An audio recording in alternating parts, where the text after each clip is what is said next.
Hello, hello, hello, and welcome to the second episode of the EUROPA INVICTA show. It is I, Alex, your host. We have a great show for you tonight. We will get into something very personal, but first a bit of logistics. I think you can notice we've upgraded the drip. We have upgraded for a proper mic stand and not just a jerry-rigged tripod. I think that's pretty cool. For the foreseeable future, the first 10 to 20 minutes of the show will be the Frontier update. The part where I speak and cover the last week's wreckage. The next 30 to 45 minutes will be the main audit. As I previously stated, today that audit is personal. We are going to be dissecting the synthetic shoebox. The cage that the managers are trying to fit you into to replace the communities they themselves have destroyed. As always, everything about the show is subject to change, and this will be a mainstay of the show for the foreseeable future as it grows and evolves alongside myself. The endgame, I believe, is to develop my oratory abilities to the level that I can be able to perform this show in a live stream, so that then we can have an interactive segment. I think that is neither here nor there for the time being. So, for now, let's stick to the present moment, as toxic and disgusting as it is. So, the news cycle. It has been an absolute circus this past week. As we've seen, Trump has chickened out of Greenland, as he chickens out of everything. I believe Nick Fuentes gave the best analysis I've seen of this situation, and I suggest you watch this video, his video after this one. I think it's entitled something like Trump chickens out of everything or something like that. Nevertheless, I will be giving you the main points. First of all, Trump tried to bully us Europeans with military threats. He was hoping to rattle the cages.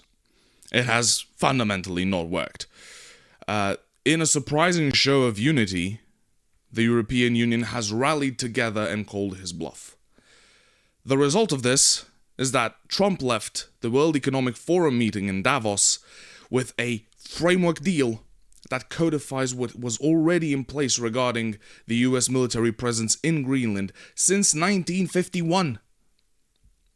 Funnily enough, I believe that if Trump approached the situation diplomatically via Matthew Whitaker, the US ambassador to NATO, and framed his Greenland ambitions as part of a grander strategy for Arctic defense, the European technocrats would have given him a carte blanche. As always, the pen is mightier than the dork.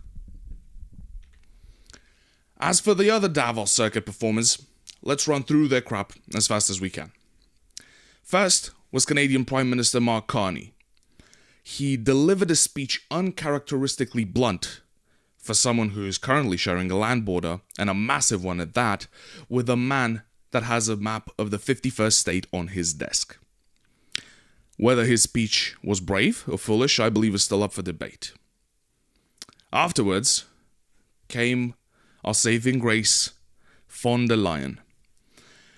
Her speech was a marathon of technocratic cope. She's trying to sell us EU Inc., the 28th regime, she says, as a saving grace. It comes with, and I'm reading this here, 48-hour digital registration for businesses. It promises to bypass the local hassle and gives everyone a uniform capital regime. But I believe it is our duty to audit the logic. The current systems in the 27 member states of the European Union that grind your business down were built by the same class of soulless managers that Ursula represents. They broke national systems in order to sell you a central registry full of your business data. I think it's administrative arson. They set the fire, and now they want you to pay a subscription for the extinguisher. I don't think it promises hassle-free business. I think this is a plan for hassle-free surveillance. And as for her calling the US tariffs a mistake is a typo, Ursula. A 35% tariff is a deliberate act of economic liquidation. In this context, the word blunder is polite. Economic aggression is the forensic reality. As for everything that she has spewed regarding defense and energy sovereignty, all I can say is the talk is cheap. If words carried any sort of legal weight, we'd be living in a utopia right now. Next on my list of Davos clowns is Emmanuel Macron. The guy became an instant meme because the only two things he did on that stage was suck his own French carrot and say faux sure while wearing aviators indoors. Now, he claimed it was for a red eye, but the reality is he's trying to project this American cool persona because the appeal of the European managerial grandeur has defaulted. And last but not least, our boy, Volodymyr Zelensky. As always, he was way too aggressive towards us Europeans. You don't get to badmouth the same people who are funding your independence war. There's just common logic. I don't think I'm exaggerating by saying that. Let's not forget, neither Poland, nor Hungary, nor Romania have had good relations with Ukraine, not now, and not in the entirety of history. This has never been the case. Currently, the EU border states, I'm just checking the recording when I'm looking there. I'm making sure everything's good.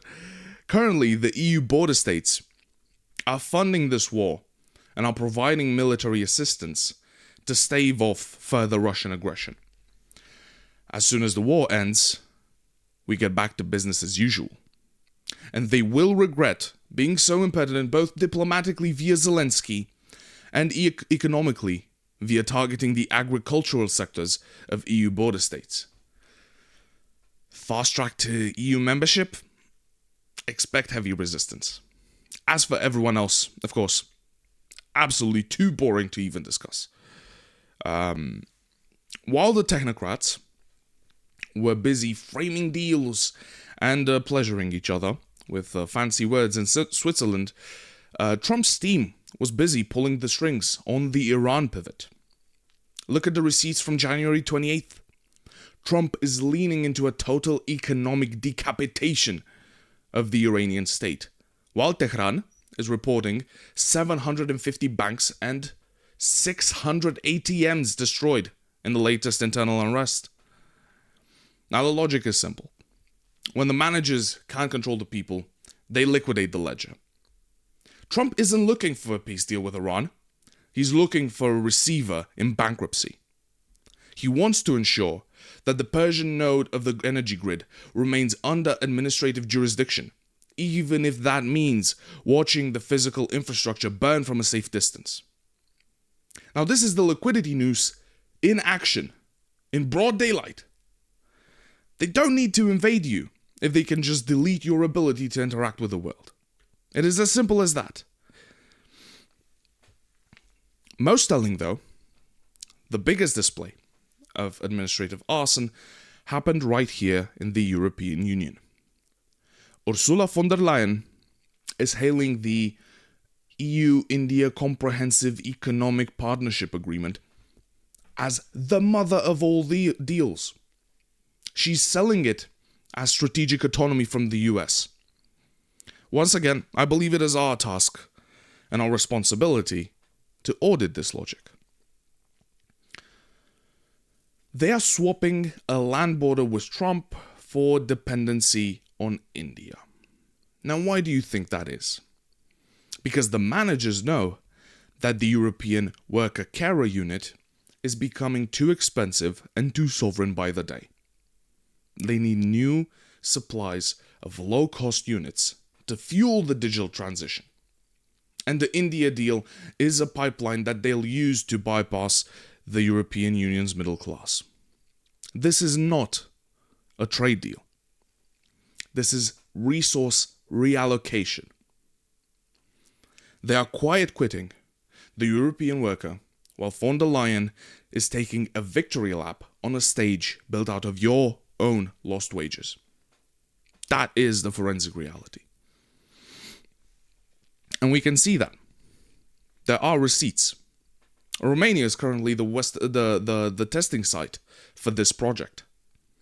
While the western half of the European Union is invaded by North African and Middle Eastern refugees and asylum seekers, the government in Bucharest is scrambling, desperate to manage the brain drain that their own destructive policies has created by importing manpower for the smallest possible price, regardless of social and cultural compatibility. The Nepalis, the Sri Lankans, and the Indians brought en masse in Romania today serve as the blueprint for the next batch of replacement manpower in the Germany, France, and Spain of tomorrow, no less. These workers, they are concentrated in construction and manufacturing. These sectors, and I've got the receipts right here, these sectors have seen administrative increases in foreign hiring by as much as 321% since 2019. That's what, 6 years? 321% increase in foreign hiring. And this is not like hiring Polish people. This is hiring non-EU nationals, non-EU citizens. On the surface, the establishment will boast about cutting duties on European automobiles from over 110% to just 10%, among other things regarding wines and luxury goods. But here's my rational question. How many of the 1.4 billion Indian citizens can afford such high-end goods when, number one, most Europeans can't, and number two, they are still suffering from abysmal government neglect and extreme poverty in the hundreds of millions? If we look at the stats, if we try and search for the receipts, they are readily available. Only about 350,000 Indian citizens earn as much as the average German national does today. This is, in practice, like making a trade deal between the European Union and a state the size of half of Stuttgart. This deal cannot be the counter to the United States that von der Leyen is trying to disguise it as. For every American consumer that the European Union companies lose, they will need 30.4 Indian customers. And this is just simple math. You can Google it yourself, you can do the math yourself, purchasing power, GDP per capita, and so on. This is not stuff I'm pulling out of my ass. This is actual data. And to clarify, Indians are not inherently stupid. They will not gather up in groups of about 30, buy a singular BMW, and take turns driving it 1 day per month. This is absurd. This assumption cannot possibly exist in a rational world. While the Brussels technocrats talk about opening markets, they're actually signing mobility agreements that ease the flow of seasonal workers and high-skilled professionals, among students and other things. I don't know about you, but to me, this sounds like Doctors and Engineers version 2.0. Now, right after Davos, the puppet masters tried to push random celebrity drama to make you forget about their abysmal display in Switzerland. Everybody's a little bit disgusted at what we've seen, regardless if it's Mark Carney boasting about their own capabilities. Basically, every European and American leader that went on that stage performed autofellatio, and I think that's disgusting. They were just trying to brag.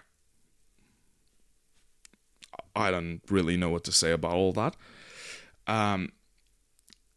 Everyone saw that shit. Everyone thought it was disgusting.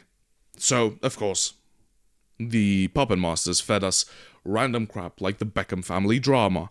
Whatever Northwest, the daughter of Kanye, Praise be to the Lord, Kanye. Whatever she was doing on TikTok and Instagram or whatever. There was also a lot of outrage, a lot of liberals seething of Agatha memes and Austrian painter translations on Instagram Reels. This is all just smoke and mirrors.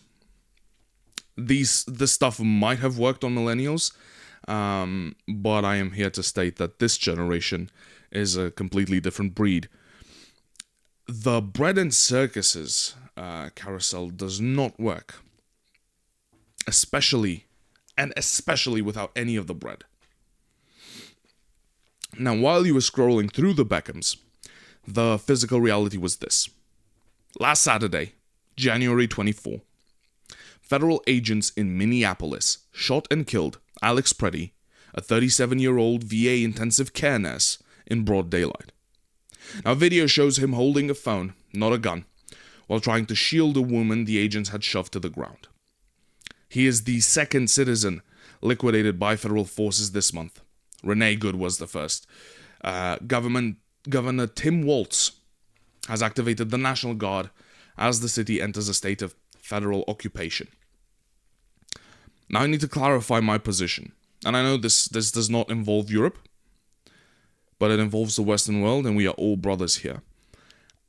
Therefore, I feel the need to cover this story and express my opinion. And my opinion is the following. I support immigration and customs enforcement, but I cannot support ICE. We need to be clinical about this. One can simultaneously believe that the taking of another life is an affront to the teachings of God, and that interfering in a legally sanctioned act of law enforcement is fundamentally incorrect. Now, Alex Preddy was no saint. We already have videos circulating on the internet of him shoving or kicking a federal vehicle, kicking it at the taillights, breaking them. He was already looking for trouble. And these insurrectionists have already put themselves on a collision course with federal power. These agitators in Minneapolis have done so deliberately and with full responsibility. They broke the managed peace on the grid. But here's the forensic receipt that the nationalists do not want to audit. At the very least, the Gestapo didn't execute the Aryans that the propaganda praised. Now, Alex Preddy was a VA nurse. He was a unit that the system's own public relations machine labels as a hero. And yet, the grid liquidated him in broad daylight for holding a phone. This is proof of institutional default. When the state starts killing the people it uses for its own posters, you know the contract is dead. The DHS budget isn't for security, it's for enforcement of the shoebox. As for deportation records, let's just say these are Biden-era numbers. My theories are proven on the field daily. Daily. What was the point of massively raising the DHS budget to $64.4 billion if the only result, the only tangible result, is the killing of American citizens? Now, as far as I can remember, obstruction of justice does not carry the death sentence in any of the 50 states, or at the federal level. These budget raises were just nationalist puppets masquerading as Republicans, lining their pockets while citizens bleed out on Nicolay Avenue. And now you have the nerve to talk about value-based foreign policy, Ursula? Come on. The world isn't evolving. It's being audited by reality. They want you focused on outrage and on random celebrity drama because it's a distraction from the structural liquidation of your life. They want you in a synthetic shoebox, a 15-minute cell where the grid manages your heat, your data, and your social circle, because the organic fortress of the village is too hard for them to audit. Let's get into the main story. Let's talk about why you're lonely, why your community was destroyed, and how we build the fortress back up. One singular second, please.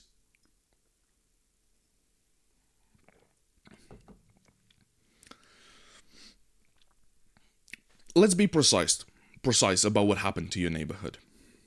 You were not liberated from the village. You were evicted from it.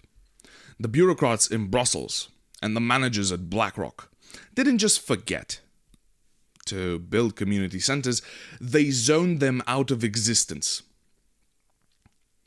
They taxed the family business into insolvency. They turned your third space into a high-density, low-trust holding pen. They regulated the local pub into the ground and, on its cadaver, raised the corporate franchise. You just need to look at the fourth call of the European Urban Initiative that just launched for a February 2026 start. The managers have allocated 60 million euros to test innovative urban solutions. The buzzwords are social inclusion and security. But look at the implementation. To get the grant, a city must prove it is digitalizing its services. Now, this is the administrative news. In the village, social inclusion was natural. You were included because you were there. Plain as day. In the 2026 grid, inclusion is a digital permission. If your neighborhood isn't logged into the EU Cities platform, you don't exist for the purposes of the state. It is quite clear that they are not funding cities. They are funding the surveillance moat around your shoebox. Now, this is what I like to call strategic atomization. You are lonely by design, because a lonely man is a consumer, but a man with a village is a sovereign agent. They want you in the shoebox because they can't audit a Handshake, but they can audit an EU Cities web portal.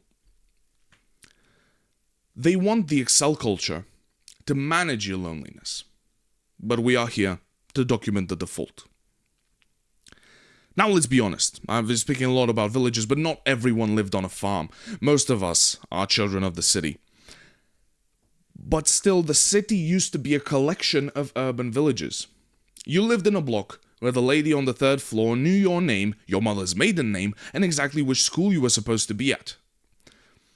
Now, we like to joke, especially in Eastern Europe, about the grandmother surveillance system, but that was not surveillance, that was just presence. It was an informal guild of eyes that kept the streets safe without a singular CCTV camera. Today, that horizontal trust has been liquidated. The managers replaced the courtyard with a smart lobby. They replaced the neighbor's watchful eye with a ring camera that feeds directly into the grid.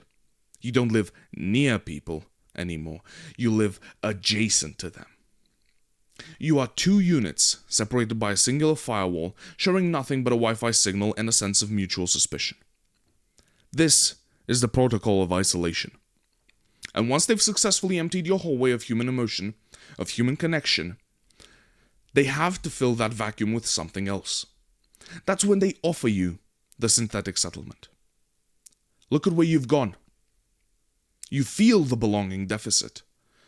You have a hole in your soul where the church and the guild used to be. And what does the establishment do? They offer you Black Lives Matter. They offer you Free Palestine. They offer you LGBTQ+, with a myriad of variations on a myriad of flags. They even try to offer a rotten, performative variant of nationalism. Let me be clear. They don't offer these to help you. They offer them as a refugee camp for the spirit. You think you're joining a revolution? Look at the logos on the banners. It is so simple. It is 1 or 2 clicks away. Look at the ESG mandates in the boardrooms. You are not speaking truth to power. You are enlisting in the establishment's auxiliary force. You are the volunteer infantry in a war designed to keep you from noticing the administrative seizure of your own life. You are marching for a banner while they are quiet quitting your sovereignty. And if you want the forensic proof of why they prefer your anger to your agency, look at the physical reality of the enforcement. Here are the receipts. Why does the global oligarchy fund the friction? Because mutual aid is dangerous to them, but mutual grievance is profitable. A natural community asks, how do we fix this roof? A synthetic tribe asks, who is my oppressor? These ideas are at polar opposites of the spectrum. And that is by design. Look at the images that they use to sell this settlement. They use the imagery of heroes, the nurse, the veteran, the frontline worker. They build a synthetic tribe of patriotism to get your compliance. But look at the physical reality when the grid actually encounters one of these units. When US federal agents in Minneapolis shot down Alex Preddy, they didn't see a hero, they saw a risk variable. Now, why did the federal agents fire?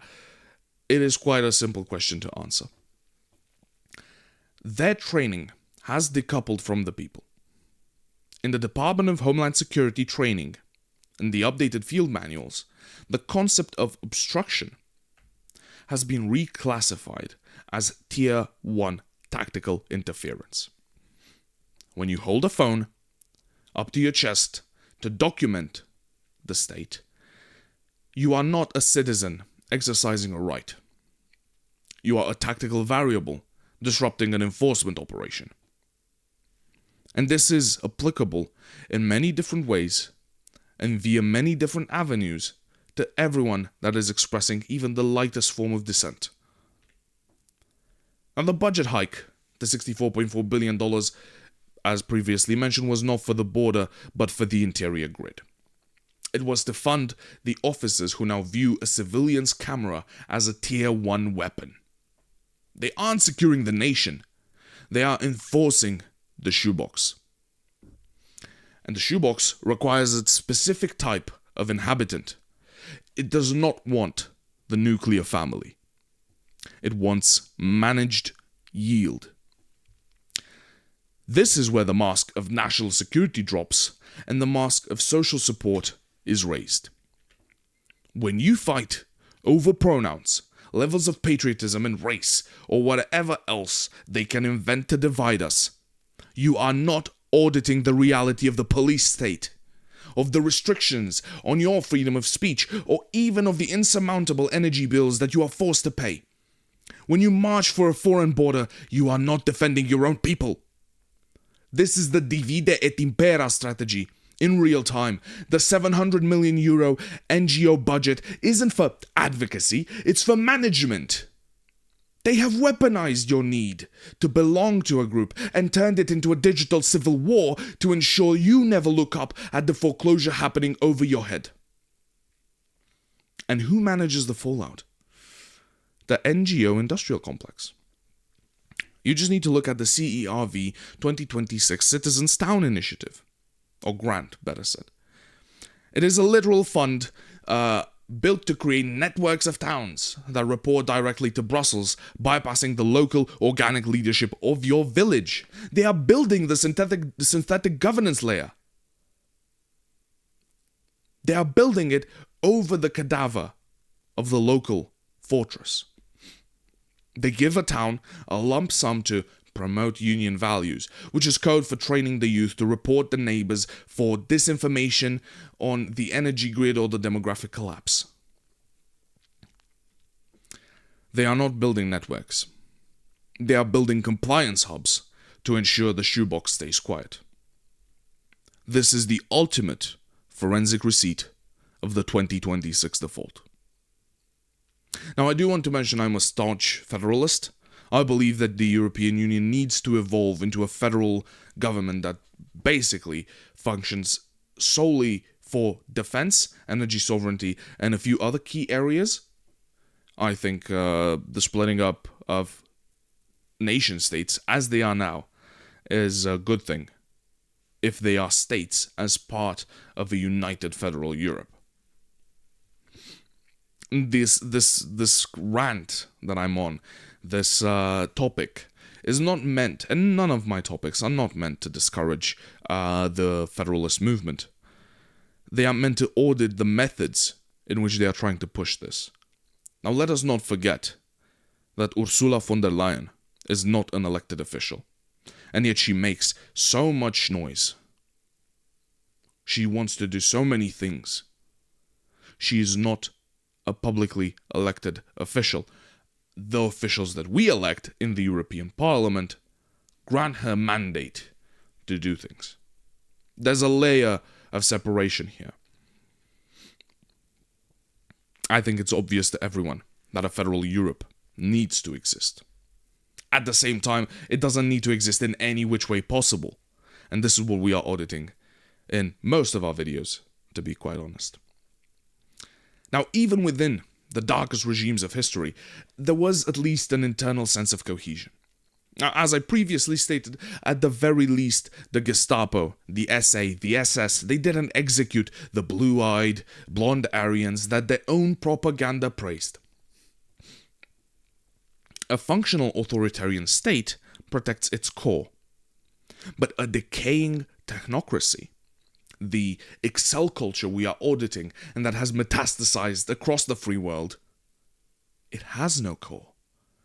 It only has compliance. When the state starts killing the very people it puts on its recruitment posters, the contract is nothing else but dead, and it is clear to see. It is clear to see that securing the nation was never the intent. It was only enforcing the shoebox.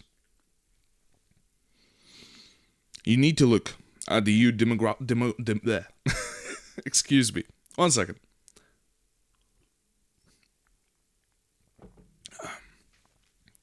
My tongue was tied into a knot for a second there.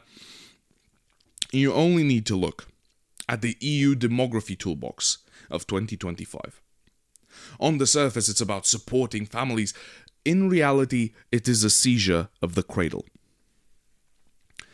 With fertility across the European Union at a terminal 1.35, the managers have realized that they cannot fix the numbers no matter how hard they try. So what are they doing? They're optimizing the units that they have left. They have, in essence, rebranded you to function within their perverted view of the world. You are no longer a mother, a brother, a daughter, a son. You are a worker-carer unit. The goal of the entire idea is to minimize the carer phase and maximize the worker phase. This isn't just a theory. In the European Social Fund Plus 2025 performance audit, you are literally codified as a data point. You have to look at the common output indicators. They track your housing status and your childcare access as variables in a productivity equation. They've optimized this logic, this worker-carer logic, to ensure that your carer role, the role that builds the organic fortress that we are promoting, is minimized. The European Child Guarantee isn't an investment in your child. It's an investment in labor availability. They want 75% of your children in a state-managed facility because a child at home with a grandmother is an unproductive asset in their spreadsheets.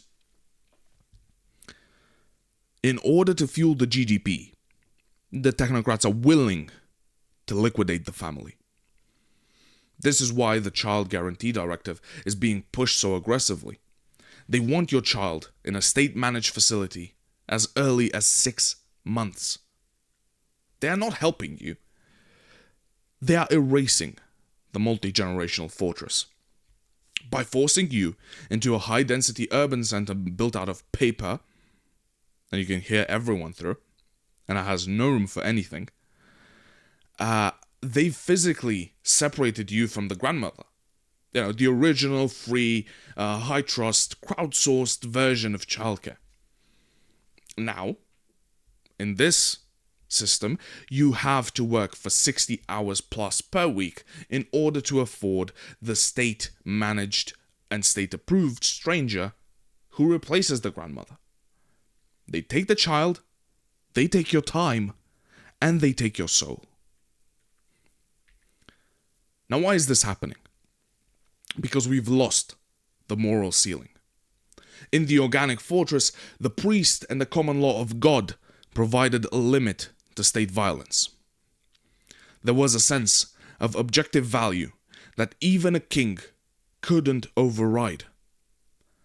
There was community, there was autonomy, there was security, and there was freedom.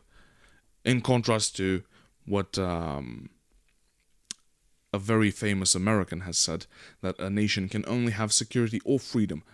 The original organic fortress provided both. I want you, and I challenge you, to answer this question as truthfully as possible. Under the current system, which of these shards of life can you still grasp with both hands and claim to be a part of your own life? You are a dual-function unit in a vertical enclosure, paying a subscription for the privilege of being lonely. But the managers want you to believe that tradition is a synonym for obsolescence. They want you to believe that a worker carer spreadsheet is an evolution. I'm here to tell you that it is not any one of these. It is a physical downgrade. Your grandfathers had less data, but they had more power. They had the fortress. We have the app. Now, we have audited the default. We see the Shoebox and the worker-carer spreadsheet for what they truly are. A liquidation of human value into a digital asset class. But the managers want weakness. And the managers have a weakness. They rely on total market penetration. They need to buy the child. They need you to buy the childcare, subscribe to the corporate security, and pay the compliance tax on every handshake. As I've previously stated, at EUROPA INVICTA, I try to offer some solutions to the problems I'm auditing, and this is my attempt to offer this solution. The radical act in 2026 is to build a parallel economy where the state cannot reach. The long tendrils of the capital city cannot touch what is untouchable by default. We do not need to invent a new system. We just need to reclaim the one that they haven't quite managed to kill yet. This parallel economy has three major pillars. The first major pillar is maintenance as a form of sabotage. The Excel culture uses compliance as a weapon of extraction. They wait for the physical reality of your neighborhood to show wear and tear so they can trigger tax penalties or force you to hire a certified contractor. Their goal is fundamentally to make the cost of owning your home so high that you eventually surrender it to corporate rent. The solution to this is to treat maintenance as an act of sovereign defense. Identify the shared infrastructure of your block. The gates, the courtyards, the common roads, the roofs. Try to perform the work internally. When you provide labor for your neighbors at cost, you are denying the grid its extraction fee, and you are securing the perimeter of your collective fortress. The second main pillar is the guild of presence. The state wants your child in an administrative nursery by 6 months so you can return to your worker function. They want a certified stranger to manage your family's transitions because they can audit a stranger, but they cannot audit a neighbor. The solution to this is to rebuild the shadow safety net, and move away from services and return to presence. If a neighbor is in crisis, you don't send a link to a government portal. You try and help, you try and lend a helping hand. If a colleague is stuck at work or is unable to pick up the child, you do it for them. You try to provide the buffer. No money needs to change hands. No state voucher is redeemed. This is how you fundamentally make their worker carer spreadsheet obsolete. The third major pillar of this parallel economy is the central ledger of memory. The managers want you in a 15-minute radius where every movement is a data point for compact urban development. They view the multi-generational family gathering as a logistical inefficiency, as a waste, a carbon footprint that can easily be slashed.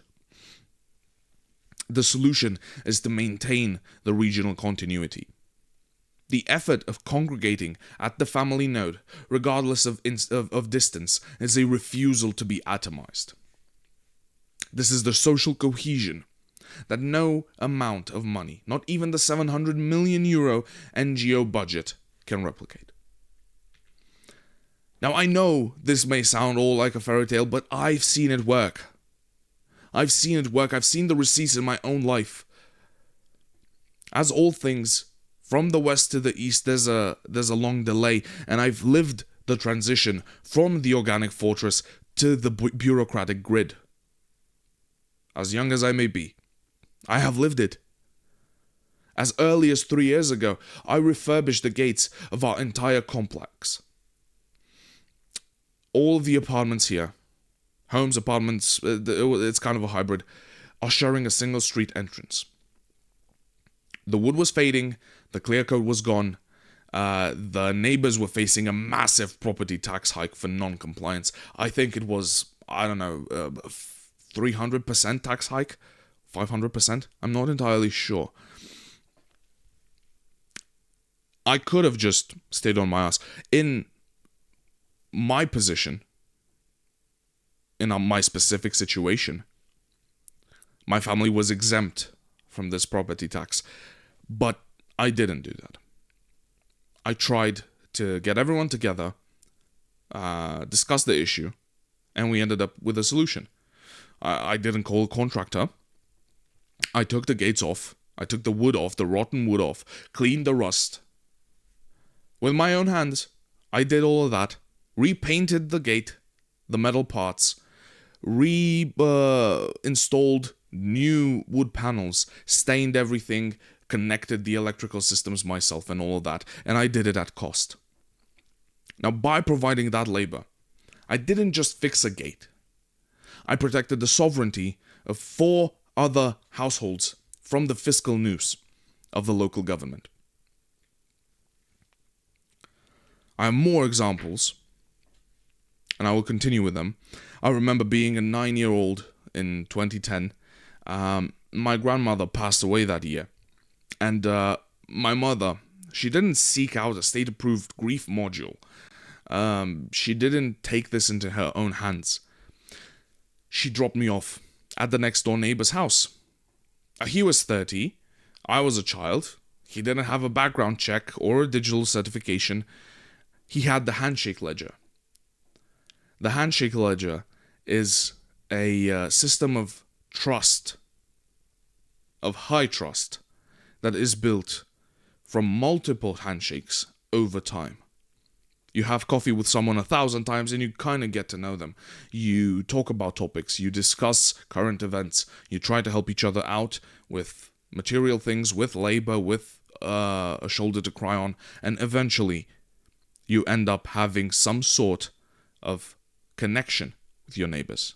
Something that is deeper than just saying hi while crossing each other's paths. We played on his PS3. We played Dragon Ball Raging Blast. I think it was Raging Blast 2. I'm not entirely sure. A cool game. And as a result, he shielded me from the trauma of death, while the adults in my family handled the reality of that end. That neighbor was a node in an organic buffer that no smart city can provide. There's no way that the organic fortress can be truly replaced by a spreadsheet's ideas of how the world works.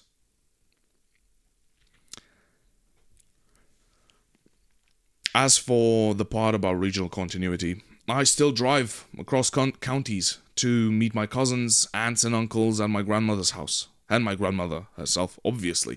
Now, in the spreadsheets, that drive is a carbon footprint or a logistical waste. These need to be cut.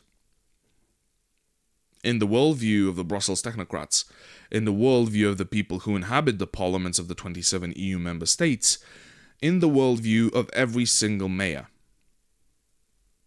Maybe there are some exceptions, but for 90% of mayors across European Union cities, this is a waste of energy, it is a waste of fuel, it is a waste of time.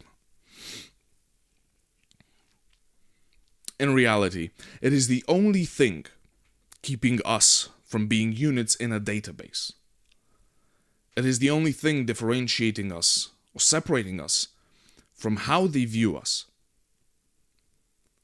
We do function as worker-carer units. We have no choice. The system is built to force that upon us. But we have a choice when it comes to loving our family. We have a choice when it comes to forgiveness. And as we all know, forgiveness is next to godliness. This kind of thing extends not just to family. I've stayed in homes where a colleague of my mother or a schoolmate's grandmother would cook for me, host me, because my mother was unavailable. And this happened on on multiple occasions.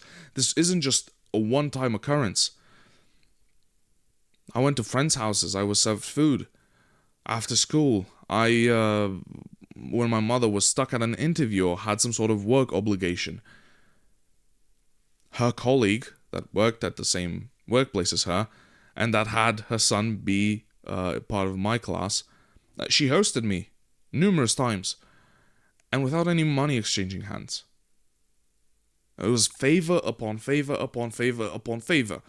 One hand washes the other, and both wash the face. This was not state-approved childcare. This was human presence. And now, as we look for the exit from this synthetic maze, we find a receipt for our survival in the ancient ledger. The prophet Jeremiah, and I will take my Bible to read this. The prophet Jeremiah wrote to a people standing exactly where we are now, caught between the dorks of the empires and the managers of their own destruction. Now, if you will just give me 1 second to find it. Here it is, page 829. Close. It's just going to be a minute. Be patient. This will not take long. I know, I should have prepared this beforehand. I completely forgot. Now, if I'm not mistaken, it is chapter 6, verse 13.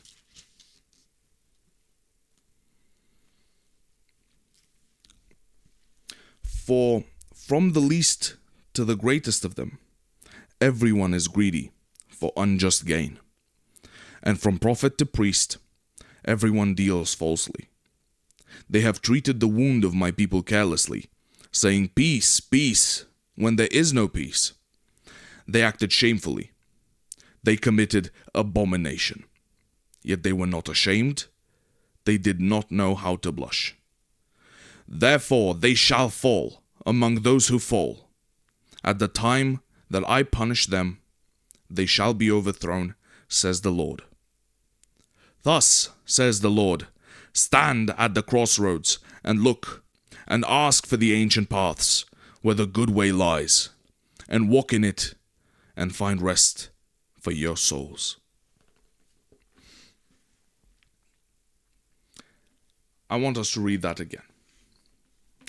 They have treated the wound of my people carelessly. That is von der Leyen at Davos. That is von der Leyen in her meeting with Prime Minister of India Modi. That is the 700 million euro NGO budget telling you that your loneliness is a mental health issue rather than a structural eviction. They say peace, peace, while the agents are liquidating citizens in Minneapolis. They don't even know how to blush anymore. They stand on stage in aviators and say, "for sure," while our identity is being commoditized into a refugee camp for the spirit. The managers don't want you to ask for the ancient paths. They want you on the innovation path, because they own the toll booths. They don't want you to find rest. They only want you to find consumption. Reclaim the physical reality. Stop enlisting in their wars. Every hour you spend defending a synthetic identity is an hour you aren't building the organic fortress. The only radical act left in 2026 is to turn off the screen, walk across the hall, and learn your neighbor's name. Reclaim the path, secure the fortress. Sovereignty or extinction. Thank you very much for watching. I hope you have enjoyed this episode as much as a human can enjoy a discussion about the liquidation of the soul. I will be coming back next Friday, as promised, at 1900 Central European Time. I am looking forward to reading your comments. In the description, you will be finding a link to a Telegram channel. In the future, I will build Instagram channels and TikTok, Instagram accounts and TikTok accounts to condense these long videos into shorter, easily digestible edits that are fun to watch and that are basically pipelines for the main show. I hope you will join the Telegram channel. We will be discussing in real time every day. I'll be entering the Telegram channel and discussing the issues, the news, most of that stuff. So yeah, hope you liked the video. Subscribe if you enjoyed it, and we'll see you next week. Goodbye.